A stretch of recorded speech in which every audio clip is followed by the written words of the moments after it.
અપેક્ષાનો ભાવ. ઓશો એક બીજો સદગુણ કહે છે અને એ છે કૃતજ્ઞતા,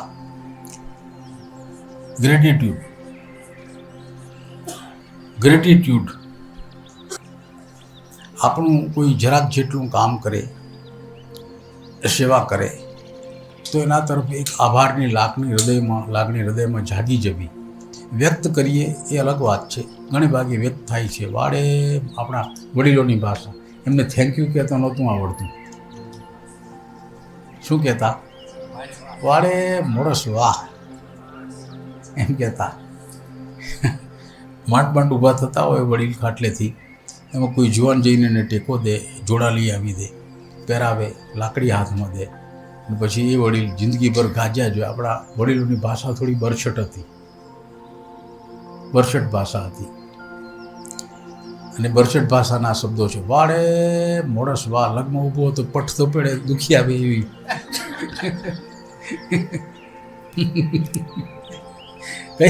કઈ મનોવૃત્તિ હશે એનાથી જરાક અવળું. આમ તો એવું જ ગણાય. અમારા દાદા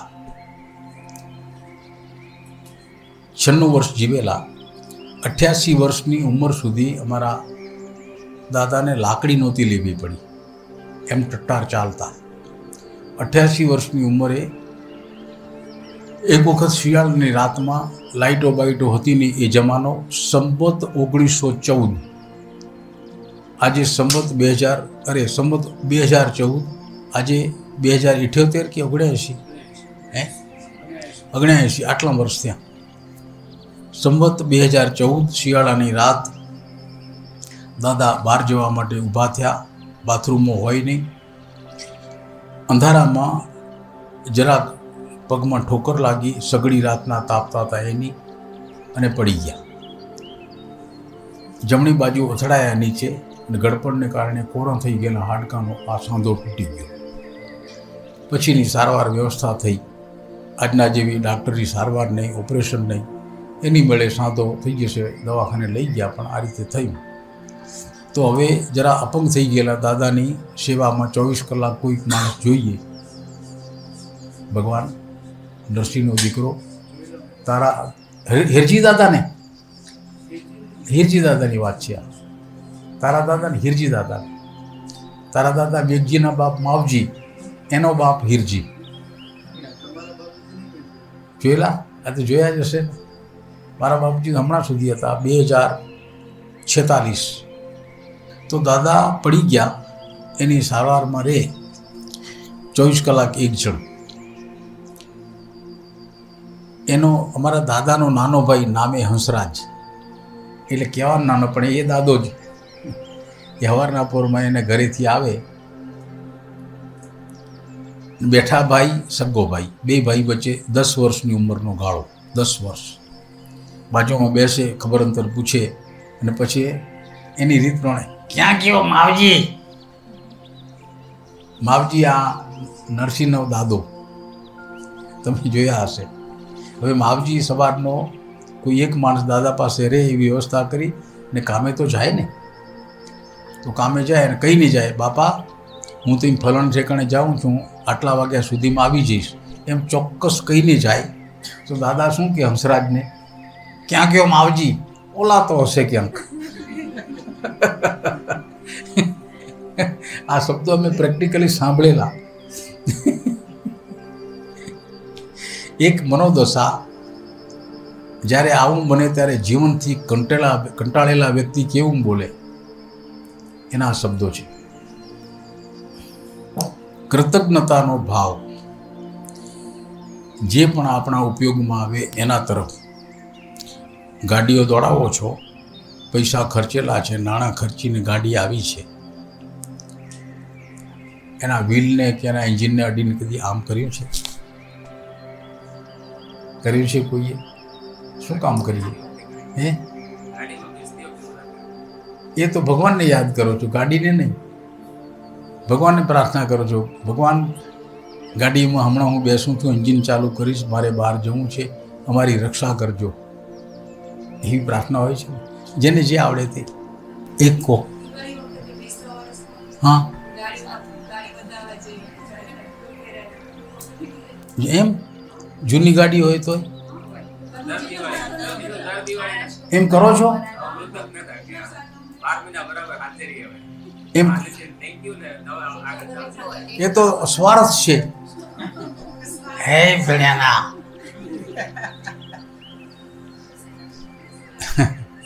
ના તો એટલું થાય છે ને, તાલી પાડો. આટલું કરો છો ને. એક નિર્જીવની સામે એને બદલે તમે ગાડી બની ગયા. ગાડીનો ભાવ ધારણ કર્યો કે આવીને આવી ભગવાન ચાલતી રહેજે, અમે તારામાં બેસીને યાત્રા કરીએ, સુખ સંપત્તિથી જીવીએ. તું એનું માધ્યમ છો. ગાડી આપણા જીવનનું એક અભિન્ન અંગ બની ગઈ છે, અભિન્ન અંગ. અત્યારે ગાડી તો એક નિમિત્ત છે ભગવાન. જ્યારે માણસની અંદરની રુજુતા, કોમળતા ફૂલની જેવી જ્યારે પૂરેપૂરી ખીલે, ત્યારે ગૃહિણી ચવેથો રોટલીમાં નાખે છે ને, એને બદલે હાથ નાખે તો શું થાય બા? દાજે ને. એને બદલે આપણે બદલે કોણ દાજે છે? તો એને ભગવાન તમારો કેટલો આભાર છે. તમે ન હો તો મારે હાથ નાખવો પડે, મારે બદલે તમે દાજો છો. આજની યુગમાં ક્યાંય વાત ખરી ન ઉતરે એવી કોઈ વાત માણસના જીવનમાં છે, અને એ આ છે. નિર્જીવ પદાર્થ તરફ પણ ગ્રેટિટ્યૂડનો ભાવ, કૃતજ્ઞતાનો ભાવ. પકડ તપેલી બળે છે આપણે માટે.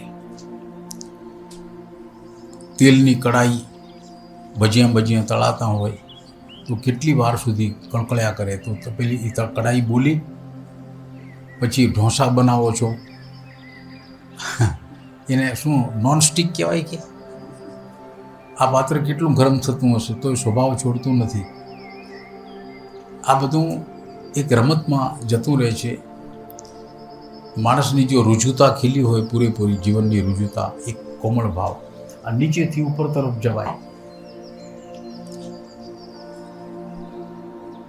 આવા ભાવ ખીલેલા હોય તો એ માણસ અનાયાસ ધ્યાન પ્રાપ્ત થઈ જાય. અનાયાસ. આપણે માન્યામાં ના આપતું હોય તો જીવનમાં આ ચેષ્ટા, અખતરો દાખલ કરી જુઓ. તમને જે વસ્તુ કામમાં આવે છે બધાનો આભાર માનો, બધાનો. ભલે ને નિર્જીવ છે એમ ભૂલી જવાય, એને માફ. એ તો ઉતાવળ હોય, ભૂલી જવાય. પણ જો અંદર એ ભાવ જાગતો હશે ને, એટલો કોમળ ભાવ છે, એટલો કોમળ ભાવ. એ ભાવ આપણા ચિત્તને એટલું બધું શુદ્ધ કરે છે કે એવું ચિત્ત જેનું બની ગયું એ જ્યારે ઈચ્છે ત્યારે ધ્યાન, જ્યારે ઈચ્છે ત્યારે ધ્યાન પ્રાપ્ત કરવું છે ને, તો આ ભાવનો વિકાસ નહીં થયો હોય તો ધ્યાન પ્રાપ્ત નહીં થાય. આ ભાવથી વિરુદ્ધના ભાવમાં જેના ચિત્ત રમે છે, મૈત્રી ભાવ નથી, કરુણા સેજે વિકાસ નથી થયો, એકદમ બરછટ હૃદય છે. અરે હૃદય છે જ નહીં, બુદ્ધિથી જ કામ કરે છે.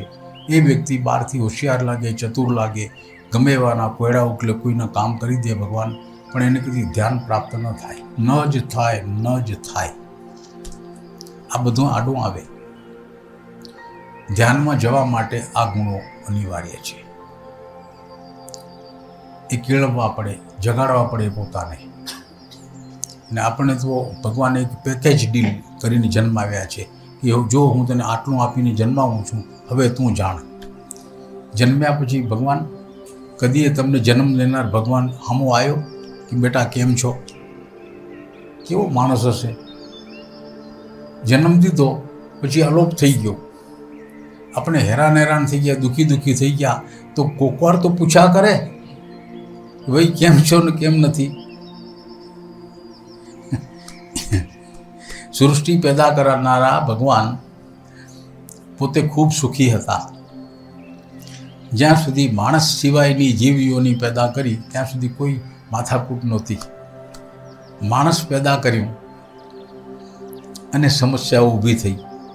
માણસને બોલતા આવડ્યું, ફરિયાદ કરતાં આવડ્યું, હખરબરું જોતાં આવડ્યું, દુઃખ વ્યક્ત કરતાં આવડ્યું, બધું આવડી ગયું. એમાંથી સુખ કરતાં વધારે દુઃખનું લિસ્ટ બનાવ્યું અને ભગવાનની આગળ રોજ 2-4 જણા પહોંચે. ભગવાન આનું આમ ને આજે આ નથી ને આવા દુઃખી ને તેવું દુઃખી ને આ ફલાણું ને આ ઢીકડું ને. તો ભગવાન શરૂમાં રાજી થતા કે હા મેં જે સર્જન કર્યું છે એમાં ભૂલભાલ નીકળ્યા કરે છે. રોજ ફરિયાદો આવે છે, રોજ એનું રિપેરિંગ બરાબર સૃષ્ટિ બનતી જાય છે. ભગવાન રાજી. 12 મહિના સુધી ત્રાસ વેઠ્યો, પછી તો ધીરે ધીરે ત્રાસવા લાગ્યા. રોજ ટોળા આવે, એક બે ની પછી ટોળા આવવા માંડ્યા. સાલું કરવું શું? આજે ભગવાન ઓફિસ બંધ કરે તોય ભાઈ 2-4 જણા ઊભા હોય, પછી એને કહેવું પડે ભાઈ કાલે આવજો. પછી આવે નહીં. ભગવાન થાક્યા. એના સલાહકારો હતા, એને બોલાયા કે ભાઈ આ તો ત્રાસ વધી પડ્યો, ટોળા આવે છે રોજ, બીજું કામ જ થતું નથી, આનો કંઈક ઉપાય શું? તે કોઈ સલાહકારો એમ કહ્યું ભગવાન ક્યાંક ભાગી જાઓ. તો બીજો કે આ માણસ જાત એવી છે, ગમે ત્યાં ભાગી જાઓ એ ગોતી કાઢશે. એ ઉપાય બરાબર નથી. કરી જુઓ અખતરો કે તમે હંતાઈ જાઓ તો ગમે ત્યાંથી માણસને ગંધ આવી જશે, તમને ગોતી કાઢશે. બીજું કાંક એમ ચર્ચા વિચારણા ચાલી. કોઈ માથું ખંજોળે, આમ કોઈ તેમ ખંજોળે. એમાંથી એક ઉંમરે પહોંચેલા વડીલને એક નુસ્ખો સૂઝ્યો. ભગવાને એક માર્ગ બતાવું, એક ઠેકાણું જ્યાં માણસ કદી જતો નથી, એવું એક ઠેકાણું છે. ત્યાં તમે જતા રહો. હા જલ્દી કહો. એ ઠેકાણું છે માણસનું હૃદય. એમાં હંતાઈ જાઓ, માણસ ત્યાં કદી નથી જતો. અને કદાચ કોઈ પહોંચી આવ્યો એ તમને કામ આવશે. ભગવાન કે આ બરાબર છે. ભગવાન તેતુના માણસના હૃદયમાં સંતાઈ ગયા છે. આજની ઘડીને કાલનો દી ભગવાનને એવી નિરાંત થઈ ગઈ છે જગત.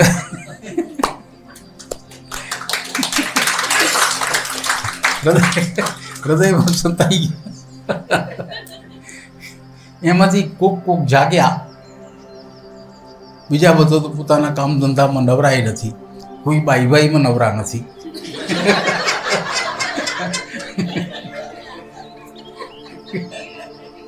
એ વાત સાચી. કોઈ પરિવારમાં નવરા નથી, કોઈ ધંધામાં નવરા નથી, કોઈ પડજોડમાં નવરા નથી, કોઈ રાજકારણી થઈ ગયા છે, કોઈ બીજા ધંધા કરે છે, કોઈને ટાઈમ જ નથી. પણ એમાં કોક તમારા જેવા નવરા પડ્યા.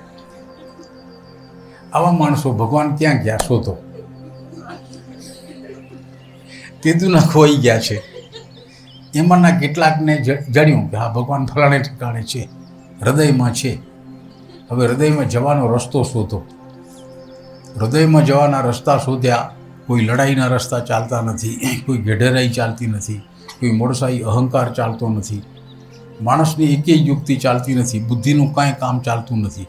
એમાંના થોડાક જણને સૂઝ્યું કે ભાઈ આ પડતું મૂકો, મનથી જરા માઠા પડો. આજે અહંકારનો ભાવ ક્યાં ગયા એમમાં કરો. ભગવાનને પ્રાર્થના કરો કે હે પ્રભુ, જ્યાં હો ત્યાંથી તમે કૂકડું તો કરો.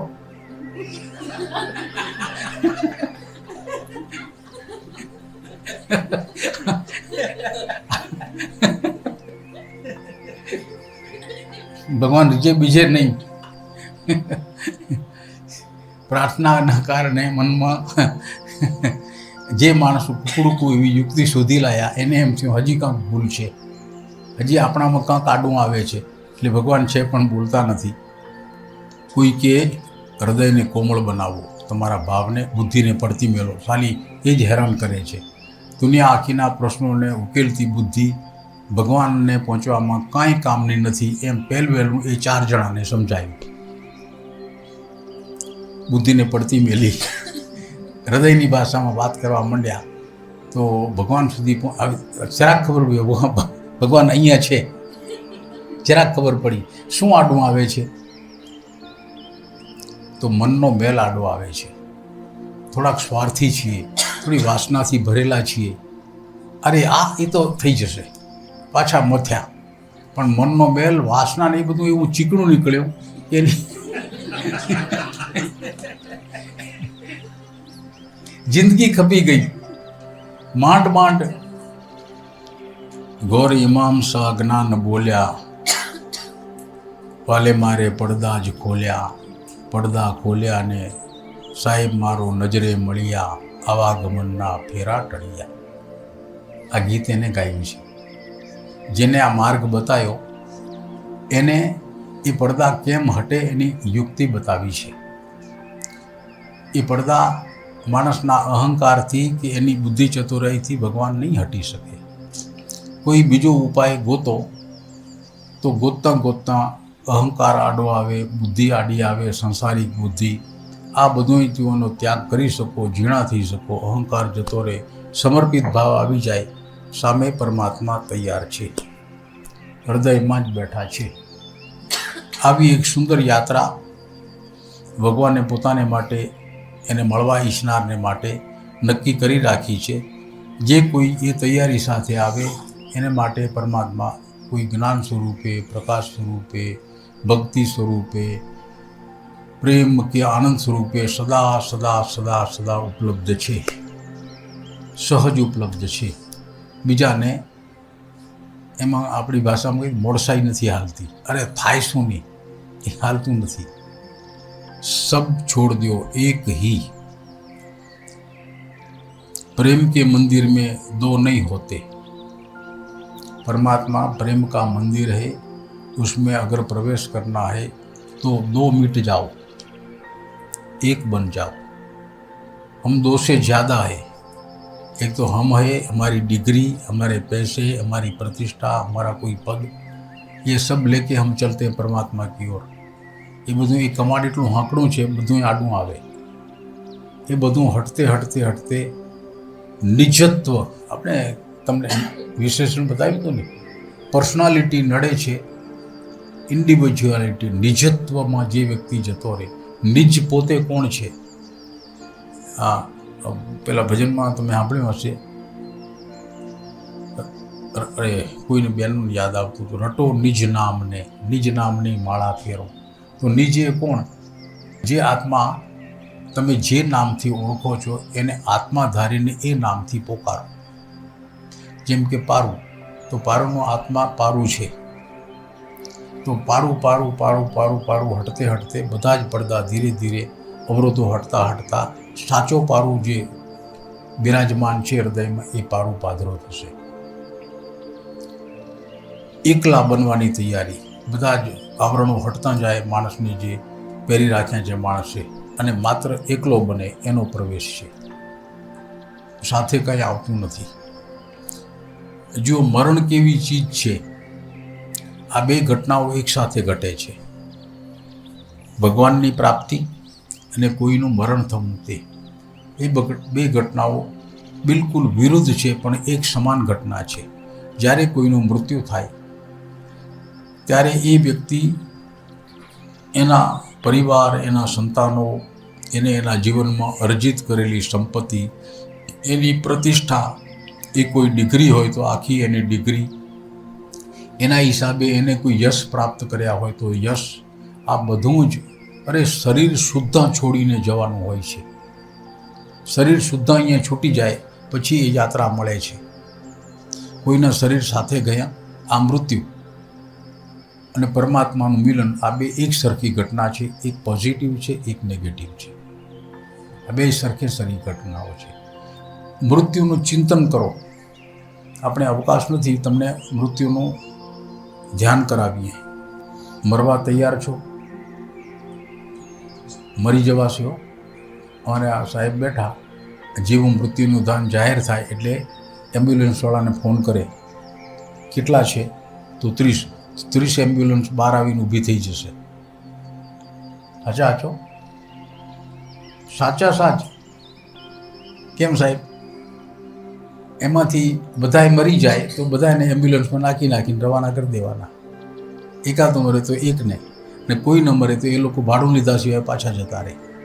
અમારે સબ મૂકીએ તો ભાડું, નહીં તો એમ જ. મૃત્યુનું ધ્યાન એક એવું અદ્વિતીય ધ્યાન છે. માણસ એની પૂરી નિષ્ઠાપૂર્વક એ ધ્યાનમાં પ્રવેશ કરે, અને માણસ છીએ તેથી એમાં અભ્યાસ જોઈએ. તો એકવાર આ ધ્યાનનો અભ્યાસ થાય, બીજી વાર, ત્રીજી વાર, એમ 5, 10, 15, 20 વખત કોઈ ધ્યાનનો, મૃત્યુનો અભ્યાસ કરાવે. તમે જાતે ના કરી શકો, કોઈ જોઈએ. તો 15-20 મૃત્યુના ધ્યાન પછી મૃત્યુનો અનુભવ થઈ જાય. મરણ એટલે શું? આ જાણી જાય માણસ, અને પછી મરણનો ભય જતો રહે, એટલે એમ્બ્યુલન્સ મગાવી છે. એવું ધ્યાન છે સરસ. નવા નવા સાધક હોય તે છતાં ઘણાને એક આનંદપુરાથી એવી સાધિકા આવેલી અને આ મૃત્યુનું ધ્યાન કરાયું, તો મૃત્યુના ધ્યાનમાં પ્રવેશી ગઈ. ધ્યાનમાં ને ધ્યાનમાં સૂઈને ધ્યાન કરવાનું હોય છે. સૂતેલી શું કરે, એની દીકરીનું નામ ખુશી. એની દીકરીનું નામ ખુશી. તો સૂતી શું બૂમ પાડે, એ ખુશી હું જાઉં છું, એ ખુશી હું જાઉં છું. આ એને એવો અનુભવ થયો હું જાઉં છું. તો ખુશી યાદ આવી ગઈ અને ખુશીને કહેવા રોકાણી, એ ખુશી હું જાઉં છું, એ ખુશી હું જાઉં છું, એ ખુશી હું જાઉં છું. પછી ધ્યાન પૂરું થયું, એ જાગી. એ જાગીને પછી શું કહે છે, સાચે સાચું જતી હતી હો, મારી દીકરી બને બહુ યાદ આવી. બૂમ પાડી ઉઠી. જોકે બૂમ પાડી એ એને ખબર નથી, એ બૂમ પડાઈ ગઈ સહજ એ અવસ્થામાં. એને બૂમ પાડી હશે એવું ઘણાયના એવા ચરિત્ર થાય છે. એને બેઠા થયા પછી પૂછ્યું, તમને આવું કેમ થતું હતું? ખબર નથી.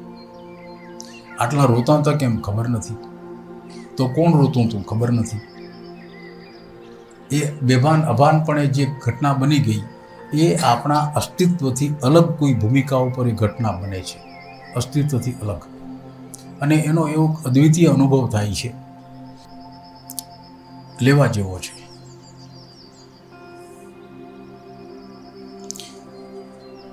તો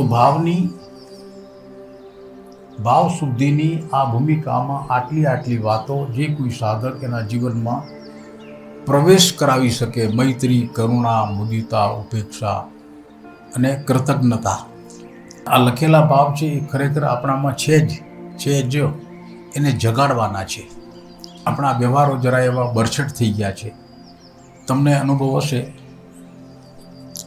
કચ્છથી યાત્રા શરૂ કરો, કચ્છ, ત્યાંથી સૌરાષ્ટ્રમાં પ્રવેશાય, બરાબર છે?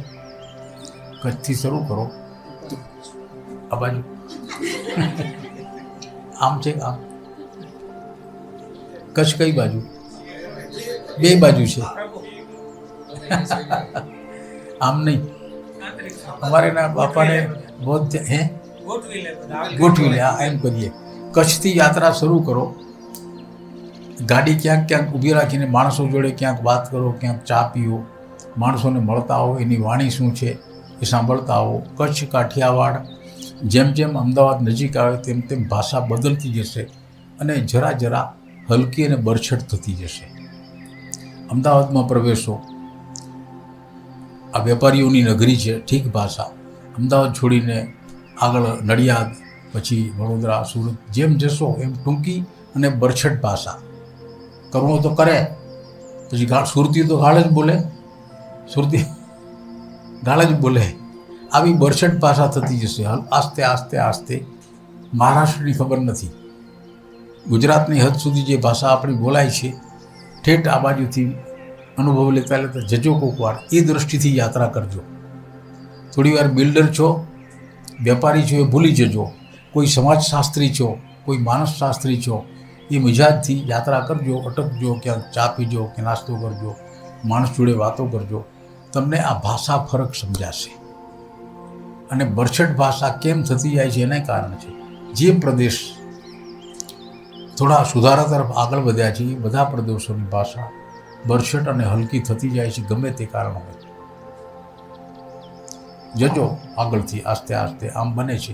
કચ્છ અને સૌરાષ્ટ્રની ભાષા, એ ભાષા હવા મગજમાં લઈને અમદાવાદ તરફ આવવું. અમદાવાદમાં એ ભાષા બોલવી ભળશે નહીં ભળે. તેનાથી આગળ જાઓ દક્ષિણ ગુજરાત તરફ. એ પ્રદેશો જે સાંસ્કૃતિક સ્થિતિએ છે, આર્થિક, સાંસ્કૃતિક, સામાજિક વિકાસની દૃષ્ટિએ, એમાં મોટામાં મોટો ગેરલાભ આ થયો છે. વિકાસ લાગે છે પણ માણસે ભાવ ખોઈ નાખ્યા છે. જેમ આગળ વધો તેમ. સૌરાષ્ટ્રમાં મારા કરતાં આપ વધારે ફર્યા છો. અમારો અનુભવ, એટલા પ્રેમથી જમાડે, લોજમાં જઈએ તોય પૈસા ભલે લે, એટલા પ્રેમથી જમાડે. અને આ બાજુ જેમ જાઓ એમાં ફેર પડે. તો એ ફેર ક્યાં છે?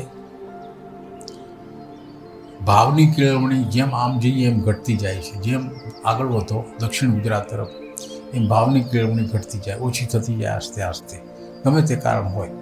એટલે આપણને એમ લાગે કે બધું બરાબર છે, પણ સાલી મજા નથી આવતી. અનુભવ કરજો. સુરતમાં સૌરાષ્ટ્રના પટેલોની સોસાયટીઓ છે, તમે જોઈ હશે. આ લોકો એ વિસ્તારમાં જજો, હજી પોતાની અસલ ભાષા અને લહેકો સંસ્કૃતિ એને જાળવી રાખે. સુરતમાં પણ છે. ગયા છો કોઈ?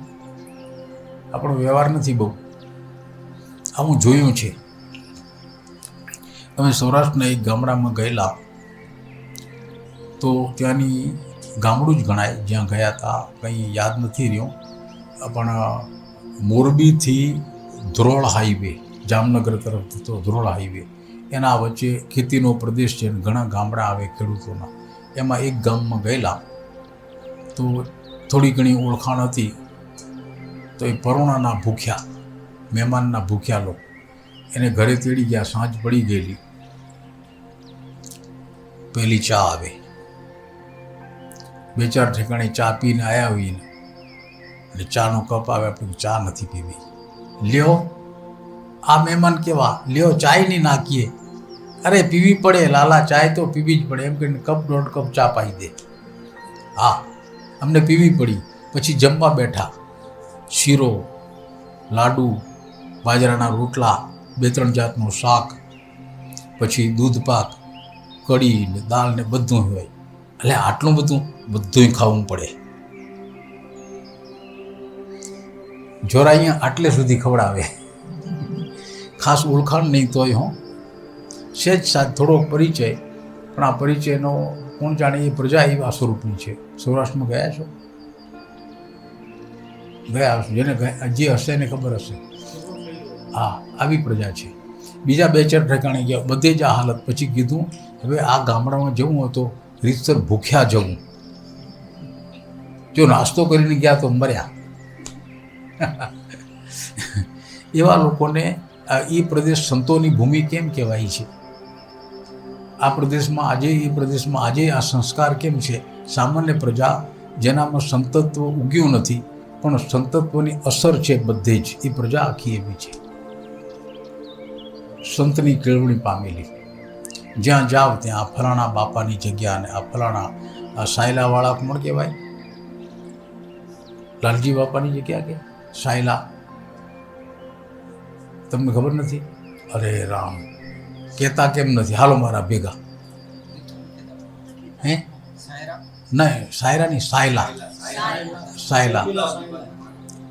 લાલજી બાપાની જગ્યા કહેવાય. એ કહેવાય છે વિસાવદરને.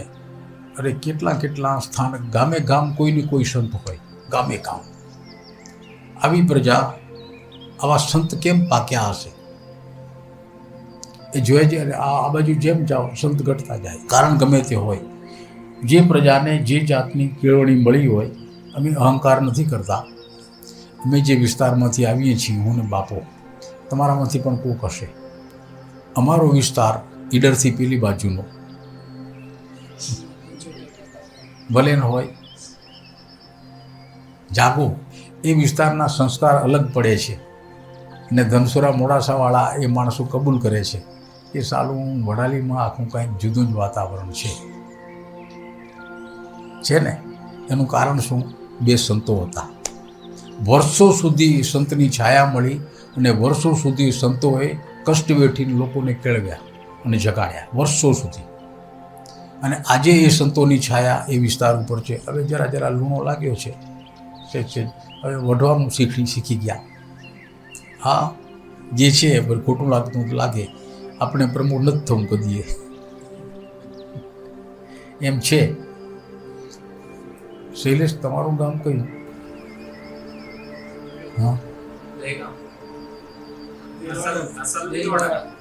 હા, દિલવાડા. આ દેગામ તો ઠીક,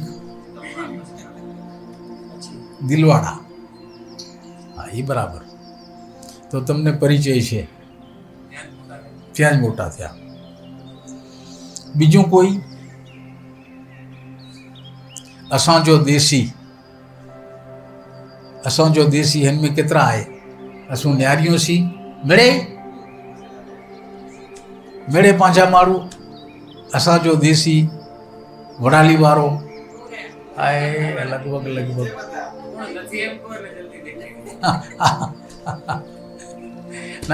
અને અહંકાર છે એ દ્રષ્ટિ નથી કહેતા. એક લાભ મળ્યો, એક જીવા સંતો કેવા હોય એનો લાભ મળ્યો, એની છત્રછાયા મળેલી અને એના જે ગુણ ફેલાયા, આજે ત્યાં એક દેદીપ્યમાન છે. તો એ સંતો ભલે એને નામ નહોતા આવડતા, પણ એ જે તે પ્રજાની સાથે રહ્યા તો આવા ગુણોની કેળવણી આપીને ગયા. આવા ગુણોની ખૂબ વિવેકથી જીવ્યા, ખૂબ વિવેકથી બીજાને જગાડ્યા, મર્યાદા કદી તોડી નહીં. દરેક વાત એવી પ્રેમથી રજૂ કરતા સમાજ આગળ. એ સમાજ એની વાતને માન્ય રાખતો. એ સંતો જે કાંઈ બોલે, હવે આમ કરજો દીકરા, તો સમાજ દુઃખ વેઠીને પણ કરતો. એવી સ્થિતિ હતી. નારાયણ બાપાનું ગામ બેતરાલ. આ બાપો પોતાને જે ઉકલે એ બીજાને હોય એમ ઈચ્છે, તો એને ભજન બહુ પ્રિય. પોતાની પાસે એને એ જમાનામાં ટેપ બેપ રાખેલા, સવારના વહેલા જાગીને પરવારીને પછી ભજન સાંભળે. પછી એક દી એને મનમાં એમ થયું, હું એકલો સાંભળું, પોતાનો ખર્ચો ને ગામમાં ઘરોઘર નહીં, શું કહેવાય વાગે અહીંયા સાંસ ઘરોઘર સ્પીકર નખાવી દીધા, પોતાને ઘરેથી ઓપરેટ કરે, બધાએ ભજન સાંભળે. નારાયણ બાપુ સંતની આ ખૂબી છે ને.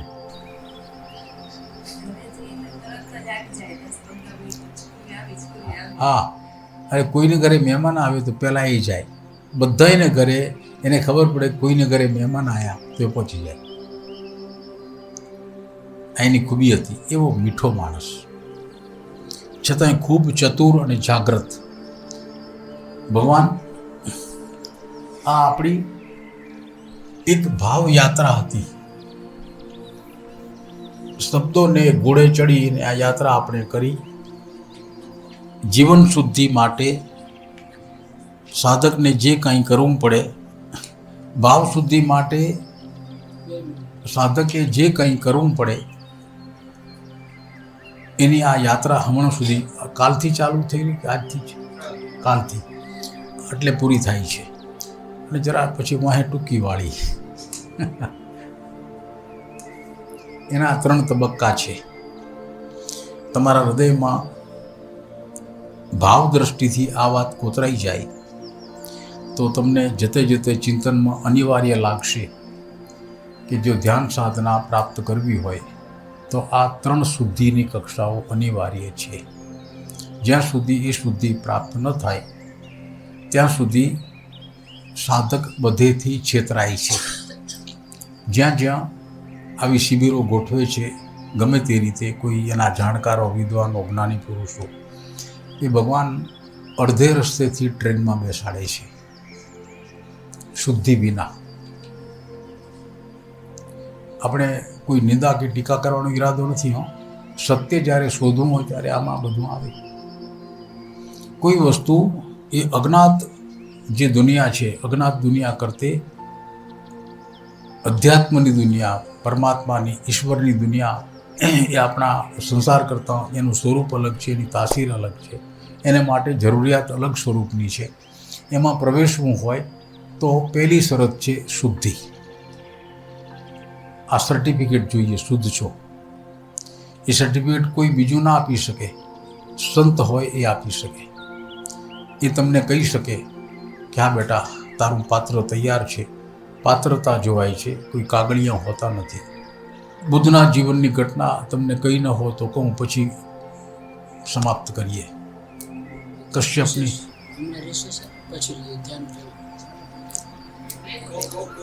કહી દઉં? હા, ની વાર લાગે. ઘોડો જણા તબડા છું. હે? હા, ના એ આપણે બુદ્ધ જ્ઞાની પુરુષ એના સંપર્કમાં જે કોઈ આવ્યા એનો એને પાસ લાગ્યો. એનાથી કોઈ બચી ન શક્યો, એના જ્ઞાનથી કોઈ બચી ન શક્યું. રાવ રંગ બધાય. એમાં એક રાજકુમાર હતો, નામ મહાકશ્યપ. એના પિતાના 3 દીકરામાં મોટો દીકરો. એ વખતના અને આજના નિયમ પ્રમાણે પિતાનું મૃત્યુ થાય એટલે રાજગાદીનો વારસ એ પાટવી કુંવર, નામ મહાકશ્યપ. ક્યાંકથી એને બુદ્ધનું પ્રવચન ક્યાંક થોડું ઘણું સંભળાઈ ગયો.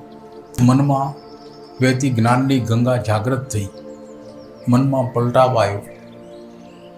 એના જીવનનું ડેસ્ટિનેશન નક્કી હતું, પિતાજીનું મૃત્યુ થાય એટલે હું રાજા છું. એમાં એક વિક્ષેપ આવ્યો, બુદ્ધનું પ્રવચન, એની મન ઉપર થયેલી અસર. મનમાં એક વૈરાગ્ય ભાવ ઉગી નીકળ્યો, એક સરખામણી થઈ એના મનમાં. બેમાંથી કિંમતી શું, સાધુત્વ કે રાજાપદ? તો એને એમ થયું રાજા મળે એટલે રાજગાદી સિંહાસને બેસાય. કેટલી પળોજણ, ખોટું સાચું કરવું પડે, અંતે જતાં મરવાનું નક્કી છે. રાજા ક્યાં મરે ને કેવો મરેનું નક્કી નહીં. એ જીવનનો શું અર્થ? એના કરતાં સાધુ જીવન, સતત માણસ પવિત્રતાને કાંઠે કાંઠે ચાલે, યાત્રા કરતો જાય. મનમાં ગઠી ગયો, મારે સંન્યાસી થવું છે. પાટવી કુંવર લેખે જરા બાપુજીની પૂરી આમન્યા જાળવી એના પિતાજીને જઈને કહે છે, ભગવાન,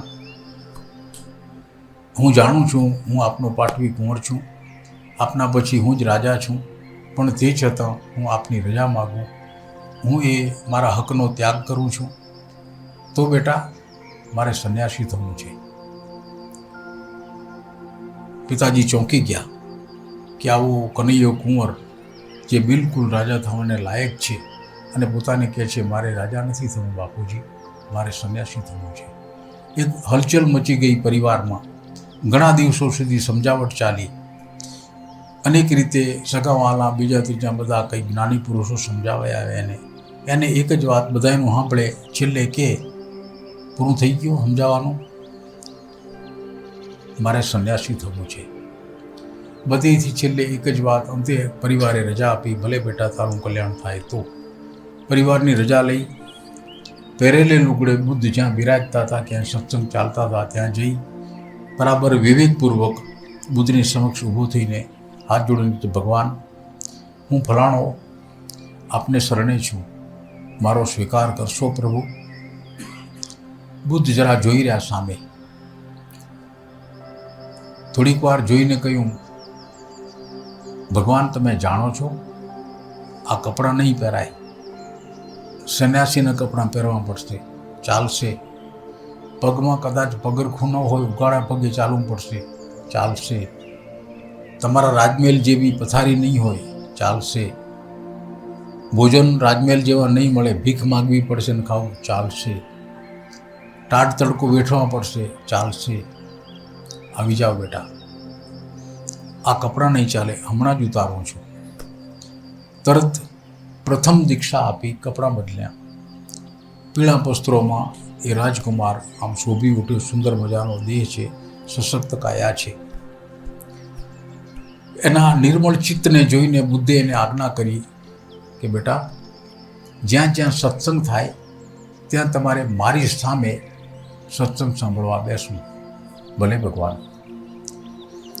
બસ કોઈ પ્રશ્ન નહીં. જ્યાં પણ બુદ્ધના સત્સંગ પ્રવચન ગોઠવાય, રોજે રોજ સ્થળ બદલે, અથવા એક ગામે 2-4 દિવસ વળી બીજા ગામે, આનો એક જ ક્રમ. બુદ્ધની સામે બેસી અને ચાતક પક્ષીની જેમ વાણી સાંભળીને પી જાય. આ વાણીના પ્રહારથી ધીરે ધીરે ધીરે અંતઃકરણ સાફ થતું ગયું. બુદ્ધ એને જોઈ રહ્યા છે. એક પાત્રતાની ઘડી આવેની વાટ જુએ છે. સત્સંગ પીતા પીતા પીતા પીતા અનેક પ્રકારના સંશયો ટળતા ગયા. એક દીકરી સંશય લઈને આવી હતી કોઈ અમારી પાસે. સત્સંગ પ્રવચનમાંથી સંશયો ટળતા ગયા, સ્વાર્થ મટતો ગયો, અંદરના જે વાસનાના આવેગ હતા એ હટતા ગયા. આસ્તે આસ્તે આસ્તે આસ્તે અને એક નિર્મળ વ્યક્તિ પેદા થઈ ગઈ. 2 વર્ષ થયા. 2 વર્ષને અંતે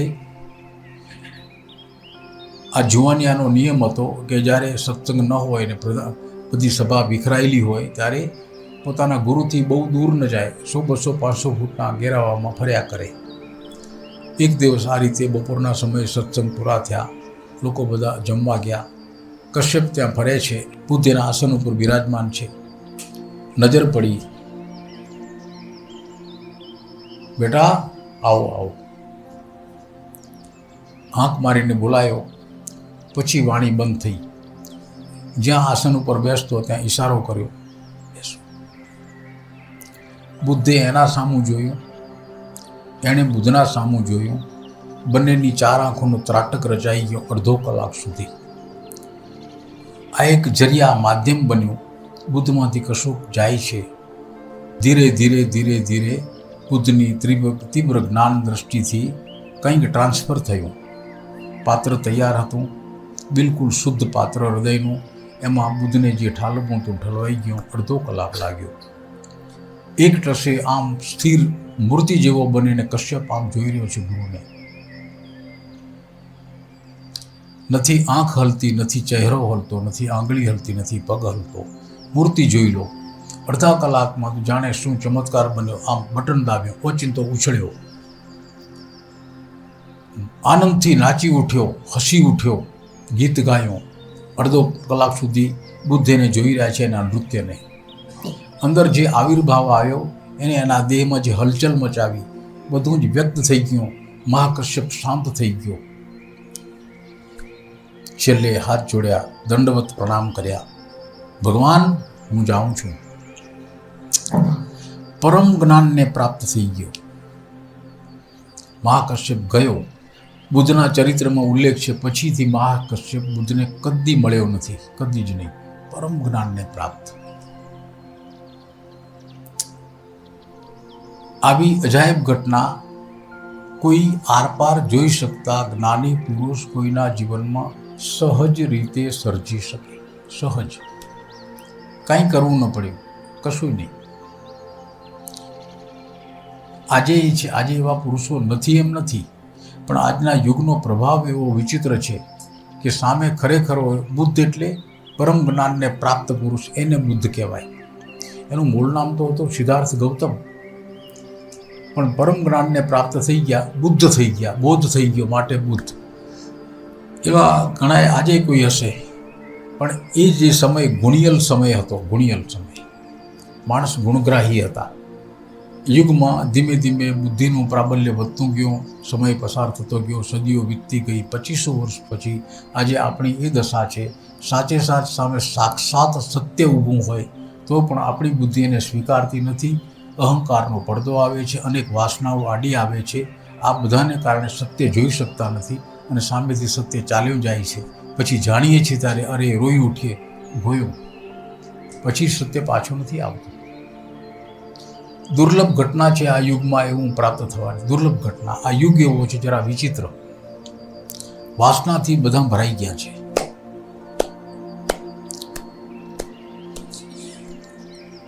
અમારી પાસે ગણિતનું ઊંધું સમીકરણ છે. ભગવાન, આપને કેટલા વર્ષ થયા?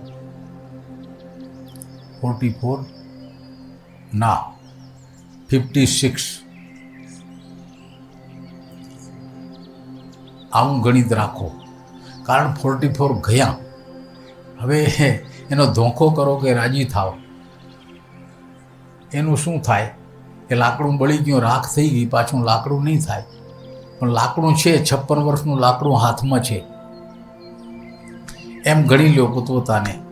આ ભાઈઓ 27 વર્ષનો છે તો 73 વર્ષ હાથમાં છે. કેટલા? 73. આ રીતે ઊંધું ગણિત છે, એની સાથે રમત રમો. એ આવતા વર્ષો કેમ ઉજવવા, પોતાના જીવનને સમૃદ્ધ બનાવવામાં, બધી રીતે આનંદમાં, પ્રેમમાં, પૈસે ટકે, ધંધામાં, હિસાબ કિતાબમાં, અને વધુ તો સંબંધોમાં, મીઠાશમાં, મિત્રતા કેળવવામાં આવતા વર્ષોનો ઉપયોગ થાય. ગયા વર્ષો ભૂલી જ જાઓ, આવતા વર્ષો. ભગવાન, કોઈ પૂછે ઉંમર કેટલી, કહેવાની 56 વર્ષ. આવતી સાલ કહેજો 55, પછી કહેજો 54, એમ કહેજો, મજા આવી જશે. 56 વર્ષની ઉંમર. કોઈ પૂછે એવડા લાગતા નથી, ના, હવે પછી 56 વર્ષ છે એમ કહેવાનું. તો બીજું તમારામાંથી પાઠ લે, આશાભરી જિંદગી. Years to come will be very very happy. Years to come, years to past નહીં, યર્સ ટુ કમ. આવું જીવન મનમાં રોપાઈ જાય, આવતો સમય એવો જોડ બનાવીશ, આ પરમાત્મા મને શક્તિ દે છે પુરુષાર્થની, જજોમી ઉઠું, મારા જીવનનો ફૂલ ખીલે, મારા બાળકો જગતમાં યશ કમાય, સારા કાર્યો કરે, બીજાને માટે જિંદગી જીવે. આવતા વર્ષો ને ગયા વર્ષોનું રોદડું રૂઈએ તો એ કાંઈ ન કર્યું. એક માતા અહીંયા આવેલી, 75 વર્ષની ઉંમર, 7-8 દિવસ સુધી સત્સંગ સાંભળેલા. એક દિવસ હૃદયમાં એવો ધોખો જાગી ગયો, રીતસર બાળક રૂએ એમ રોઈ ઉઠી, બહાર નીકળીને ઓટલે બેસીને રીતસર આગળ ઉઠીને રૂએ, રીતસર રૂએ, રીતસર ધ્રુસકે સંભળાય. શું થયું માં? કાંઈ નહીં બેટા, કોઈ દુખાવો, માંદગી? ના. તો કેમ રોવું આવે? આટલા વર્ષ થયા, 75 વર્ષની ઉંમર ગઈ, અમે કાંઈ ન કર્યું બેટા, ધોખો ખાઈ ગયો. અરવિંદભાઈ ટ્રસ્ટી આવે છે, એની માં. અમે તેથી અવળું ગણિત શીખવાડવાનું શરૂ કર્યું. એ માને પછી આવ્યા બીજે દી, એને સમજાવ્યું, મારી 75 વર્ષ ગયા હાથમાં છે. તો કે ના દીકરા, પણ 25 તો છે ને, એને ઉજવો. 25 છે ના, એને ઉજવો, બરાબર એવું ઉજવો કે 75 વર્ષ ઉજ્જવળ થઈ ઉઠે. હા, આવતા વર્ષ સામું જુઓ. ધી વુડ્સ આર, કવિ Robert Frost. The woods are lovely, dark and deep. એ કવિ હતા, પ્રકૃતિ પ્રેમી રોબર્ટ ફ્રોસ્ટ. જંગલનો પ્રેમી માણસ, જંગલ જુએ એમાં પાગલ થઈ જાય, એનું ગીત લખ્યું છે એને. વુડ્સ આર લવલી, વુડ્સ એટલે જંગલ. જંગલ કેટલું સુંદર રૂપાળું છે, એટલું વિશાળ, અને ડીપ કેટલું ઊંડું. આ હા હા, મારી નજર નથી પહોંચતી. Woods are lovely, dark and deep, પણ miles to go before I sleep. હું ઊંઘી જાઉં એ પહેલાં મારે ઘણા બધા પંથ આ જંગલમાં કાપવાના છે. Miles to go before I sleep, miles to go before I sleep. કઈ સ્લીપ? રોજ સાંજે આવે એ નહીં, પણ ચીર નિદ્રા. Miles to go before. અરે ઘણો પંથ કાપવાનો છે. પાછલા વર્ષોનું ગીત ગાયું છે, બચેલી જિંદગીનું. ગયું એના શું ધોખો કરવાનો? કોઈએ પાછા પકડી શક્યું નથી ગયેલા વર્ષ, પણ હવેના વર્ષ તો આપણા હાથમાં છે.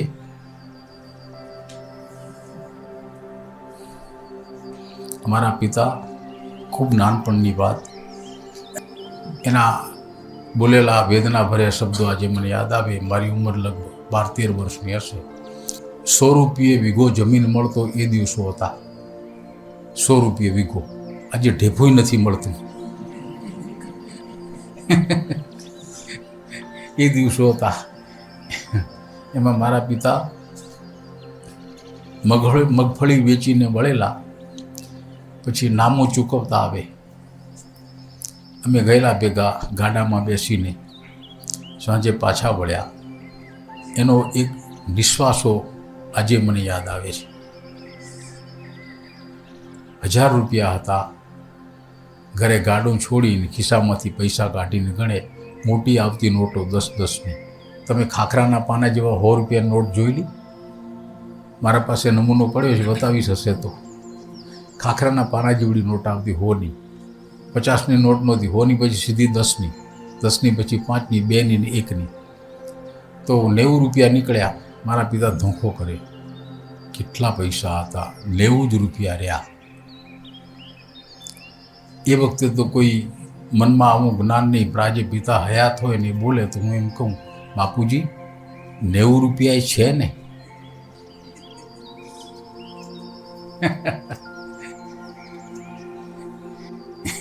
એમ હવેની જિંદગીને જુઓ. આશાભર્યું જીવન, ઉત્સાહથી ધસમસતું જીવન, પ્રમાદ વિહીન જીવન, ગીત ગાતું જીવન, ઉત્સવ. જીવન ઉત્સવ છે. જે કામ કરો એ નાચતા કૂદતા કરો, ભલે વાર લાગે. કપડાં ધુવો, ડાન્સ અંદરથી કાઢો. એ કોઠીમાંથી એ શું કહેવાય મશીન?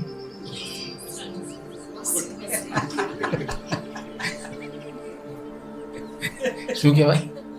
Washing machine. એમાંથી કાઢો, કંટાળો, નૃત્ય કરતા કરતા સિંહે ચડીને વન ડોલે ભવાની માં,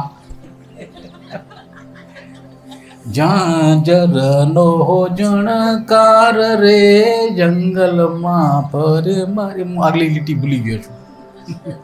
એમ ન થાય? જે આવડે તે, જે આવડે તે. સિનેમાનું ગીત. કર્મમાં સંગીત ભેળવી દો, મન પ્રફુલ્લિત રહેશે, દુણાતું મટી જશે, એમાંથી આપોઆપ ઉર્જા પ્રગટ થશે, જીવન જીવાશે. ઈડરમાં એક ડૉક્ટર છે, ડેન્ટિસ્ટ. તમે નહીં હો, બીજા. એટલો ભાતોડિયો ડૉક્ટર છે. શું નામ છે? મિસ્ત્રી ને? સુથાર? મિસ્ત્રી. એટલો ભાતોડિયો ડૉક્ટર છે. દર્દીની સાથે વાતો કરતો જાય, દાંત કાઢતો જાય, દવા કરતો જાય. આ માણસ જે જીભ છે કે છે શું અંદર, કે ટેપ મૂકેલી છે. એની થેરાપી હતી. તમે ઓળખો સાહેબ? ડૉક્ટર સુથાર કે મિસ્ત્રી એવી કાંઈ અટક છે? હે મને લાંબો મારો બહુ પડી. હું એકવાર એના દવાખાને ગયેલો. એની થેરાપીની રીત હશે. અમારા ડૉક્ટર સી.એચ. પટેલ છોકરાને ઇન્જેક્શન દે, બગા ભણવા જાય છે, સાહેબ કેવું ભણાવે, તને લાફો મારે, તારી મમ્મી તને ફલાણું દે, ઢીકણું દે, એમ કરતે કરતે ઢીકામાં ઠોકી દે.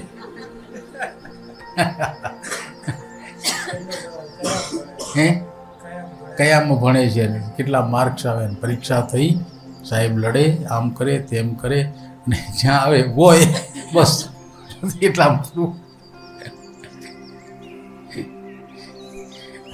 આપણે આપણા કાર્યક્રમમાં હજી નૃત્ય દાખલ નથી કરી શક્યા, કારણ કે ઔરંગઝેબ બેઠા છે બધે, અને અમે ઔરંગઝેબ થઈ ગયા સંગીતના વિરોધી. નહીં તો વાજિંત્ર હોય, તબલાવાળા હોય, ધીમું ધીમું સંગીત વાગતું એમ કરીને, એ ફ્લૂટ વાગતી હોય, અને એમાં આપણે ડોલતા હોઈએ, ધીમી ધીમી વાતચીત થતી હોય, ધ્યાનમાં જતા રહીએ. ઔરંગઝેબ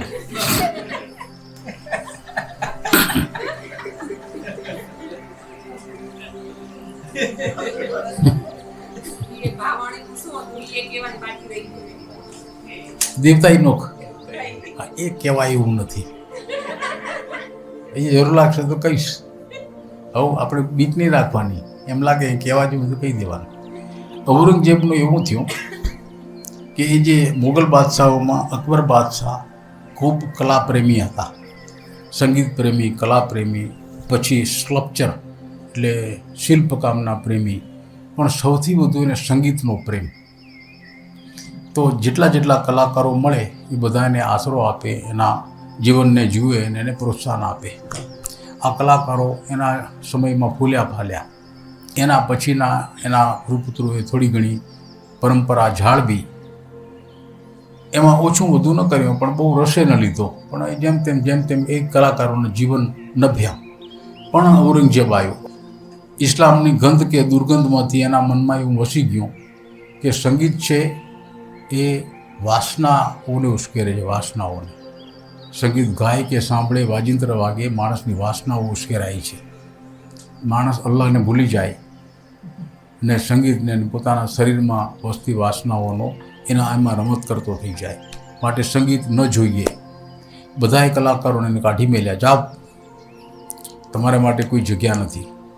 કલાકારો નવરા થઈ ગયા, એનો રોટલો જતો રહ્યો, આશરો જતો રહ્યો, બધા વિમાસણમાં પડ્યા. લોકશાહી થોડી હતી કે હાઈકોર્ટમાં કે સુપ્રીમમાં અરજી કરે. એ જ હાઈકોર્ટને, એ જ સુપ્રીમ કોર્ટ, એ જ લોકસભાને, એ જ વિધાનસભા, એક જ વ્યક્તિ. લાચાર થયેલા કલાકારો પોતે વિમાસે છે કે હવે શું કરવું. તો કોઈકે કહ્યું કે એમ કરો કે બાદશાહ સલામતે તો કોઈક એવા જુસ્સામાં આ ઓર્ડર કરી દીધો જતા રહો સલાહો જતા રહ્યા. પણ વળી પાછા પલળે કદાચ તો એવું કંઈ નુસ્ખો કરીએ, એની ભૂલ બાદશાહને સમજાય. તો એમ કરીએ, સૌથી ગમગીન કરનારી ઘટના મૃત્યુ છે. તો આપણે એમ કરીએ કે આ બાદશાહના રાજમાં સંગીતનું મરણ થઈ ગયું છે, એની લાશ પડી છે, નનામી તૈયાર છે. આવા મરેલા સંગીતને રખાય નહીં, તો એની નનામી તૈયાર કરીએ, એને રીતસર ખભે ચડાવીને 4 જણાને પછી જેટલા કલાકારો 200-500 જે જઈએ શમશાનમાં લઈ જઈએ અને એને કાં તો અગ્નિદાહ દઈએ ને કાં તો ગમે તે કરી પણ એનો નિકાલ કરીએ શબનો. અને એક માનસિક રમત ચાલુ કરી. સંગીત મરી ગયું, કોઈ મરી ગયું, કોઈ મરી ગયું, બાદશાહને કંઈ પડેલી નહીં, એ તો પોતાની ધૂનમાં ચાલે. એમાં એક દિવસ સવારના પોરમાં સૂર્યનારાયણ ઉગીને સમા થયા, વસ્તી બધી કામે વળગે. એ સમય 8 વાગ્યાનો. બાદશાહ પોતાના કામથી પરવારી અને આજે જ્યાં દિલ્હીમાં લાલ કિલ્લો છે એની પછવાડે જમના નદી છે. આજે તો ઘણું ચિત્ર બદલાઈ ગયું. એ વખતે જે હશે એમાં શમશાન ઘાટ હતો લાલ કિલ્લાની નીચે. કિલ્લો ઊંચો, એના ખુલ્લી ટેરેસમાં સવારનો બાદશાહ હાથ પાછળ બાંધીને ફરે છે, આમ જુએ તેમ જુએ એમ. અને બરાબર સમય સાધીને પેલા સંગીતકારો કલાકારો એક મરદાને ખભે ચડાવીને નીકળ્યા. બાદશાહ સાંભળે એમ જોર જોરથી બોલતા, રામ બોલો ભાઈ રામ, રામ બોલો ભાઈ રામ, રામ બોલો ભાઈ રામ. 4 જણાએ નનામી ઉચકી છે. બધી રીતભાતથી ચાલ્યા આગળ. ધુમાડા કાઢતી હાંડલી પકડીને એક જણ ચાલે છે. ચાલતા ચાલતા જરા જોર જોરથી આવા ઠંડા પોરમાં આવો અવાજ બાદશાહને કાને પડ્યો કે જે ઉપર ટેરેસ ઉપર ફરે છે. બાદશાહને આ અવાજ પડ્યો એટલે કે એને મનમાં એમ થયું, આવું તો કોઈ બોલે રામ બોલો ભાઈ રામ, કોઈનું મૃત્યુ થયું છે. ત્યારે ટેરેસના કિનારે જઈને આમ નીચે જોયું તો કલાકારો દીઠા. એને એમ થયું કે આમાંથી કોઈકનું મરણ થઈ ગયું, એટલે શમશાને જાય છે. તો ઉપરથી રેલે પૂછ્યું, અલા એ કોણ મરી ગયું? આવો જ આની જ રાહ જોતા હતા કલાકારો. ઊભા રહી ગયા. બાદશાહ સલામત, ઘણું જીવો, સંગીતનું મૃત્યુ થયું છે, એનું શબ છે, લઈને શમશાને જઈએ છીએ અંતિમ ક્રિયા માટે. એમ આ લોકોને એવી આશા કે આવું કહીએ ને નાટકીય કામ થાય ને બાદશાહને એમ થાય સાલું ખોટું થયું, કલાકારો રખડી પડ્યા. તો એમ કદાચ બાદશાહ કે અરે આ પાછા આવો પાછા આવો. પણ બાદશાહે શું કહ્યું? હા ત્યારે એવું દાટજો કે પાછું ન નીકળે.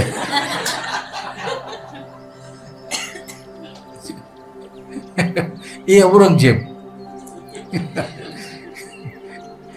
એટલે આવા ગીત સંગીતના વિરોધીઓ એને ઔરંગઝેબ જ કહેવાય ને. અમારામાં કોક છે. એટલે હજી તો આ શરૂઆત છે, નહીં તો આ હોવું જોઈએ. આવી સરસ એક ધ્યાનની મહેફિલ જામે, આનંદની લહેરખી ઉઠે. સંગીત એને મદદ કરે છે આપણા ભાવોને જગાડવા માટે. નથી પણ થશે ત્યાં સુધી ગળાનો ઉપયોગ કરી. હાજી શું કે? ગોપી આ ચશ્માવાળા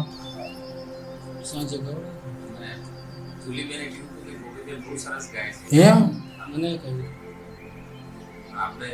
છુપા રુસ્તમ કલાકાર એ જેસલ કરી લે વિચારમાં.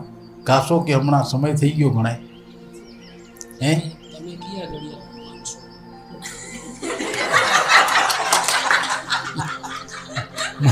હું એક ઘડિયાળને જોતો નથી. તમે કહો એ ઘડિયાળ આપણું.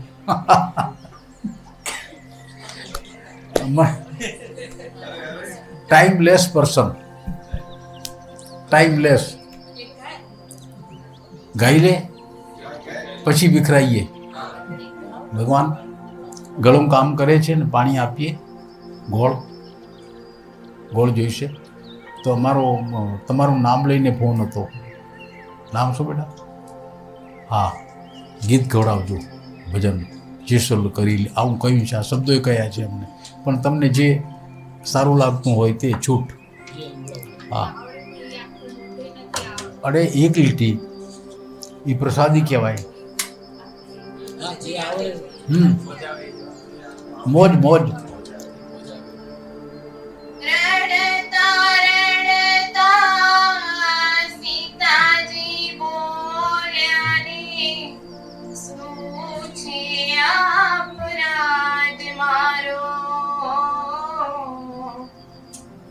યારે કારણે રામજી રૂઠ્યા, યારે કારણે રામજી રૂઠ્યા, ત્યાગ કર્યો છે મારો રે લક્ષ્મણ, વાંક નથી કાંઈ. રે લક્ષ્મણ વાંક નથી કાંઈ. અયોધ્યા નગરીમાં નર નારી રળિયાને, ધોબી બોલ્યો તો દુતારો, રામે સીતાને ઘરમાં રાખ્યા, રામે સીતાને ઘરમાં રાખ્યા, હું નથી રાખનારો રે લક્ષ્મણ, વાંક નથી કાંઈ. રે લક્ષ્મણ વાંક નથી કાંઈ. મારી રે કાજી રાવણ માર્યો રે, સમુદ્ર નાખ્યો પાળો, જો ભવિષ્યની ખબર હોત તો, જો ભવિષ્યની ખબર હોત તો, પ્રાણ ત્યજત હું મારો રે લક્ષ્મણ, વાંક નથી કાંઈ. રે લક્ષ્મણ વાંક નથી કાંઈ. તન મન ધનથી પતિને સેવ્યાને, પતિવ્રતા ધર્મ છે મારો, મુજ અબળાને એકલી મૂકી, મુજ અબળાને એકલી મૂકી, કોણ થશે સતવારો રે લક્ષ્મણ, વાંક નથી કાંઈ. રે લક્ષ્મણ વાંક નથી કાંઈ. પણ વગડામાં જીવન વિતાવ્યું ને, તોય ન આવ્યો હારો, કહે પ્રભુદાસ સુણો માતાજી, કહે પ્રભુદાસ સુણો માતાજી, રામધણી છે રખવાળો રે લક્ષ્મણ, વાંક નથી કાંઈ મારો. રે લક્ષ્મણ વાંક નથી કાંઈ મારો. શાબાશ. ધન્યવાદ દીકરી. ખરી હલક છે હો ગળામાં. પેલી એક લીટી આવડે છે ગાવ. અમને ભલામણ કરી છે, જેસલ કરી લે વિચાર. જેસલ કરી લે વિચાર, વાત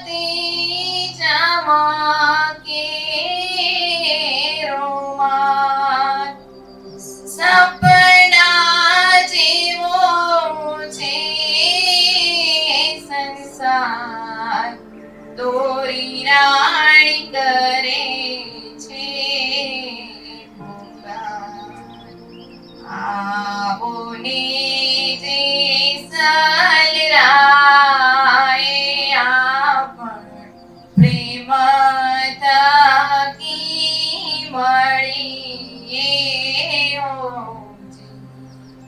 શ્રીજીપુરા સંત હોય ત્યાં મળીએ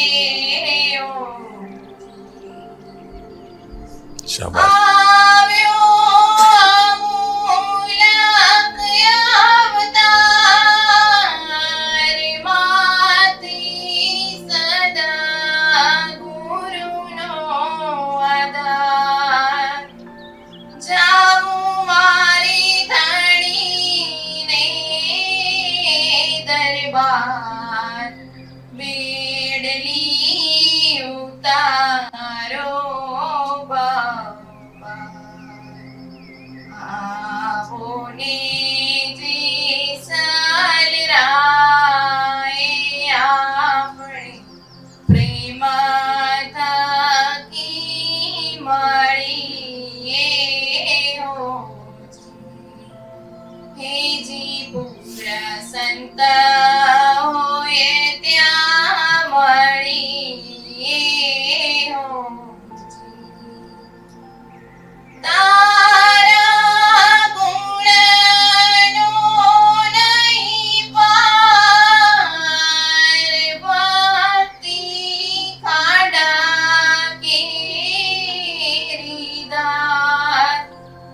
નુગરાસુ જાણે રે સંસાર એનો એળે ગયો રે અવતાર. આવો ને જેસલરાય આપણે પ્રેમ થકી મળીએ હેજીપુરા સંત હોય ત્યાં મળીએ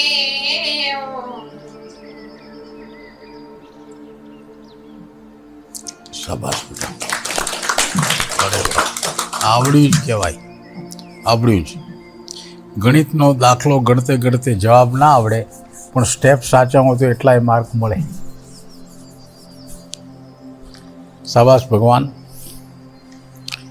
આજનો દિવસ ભૈયા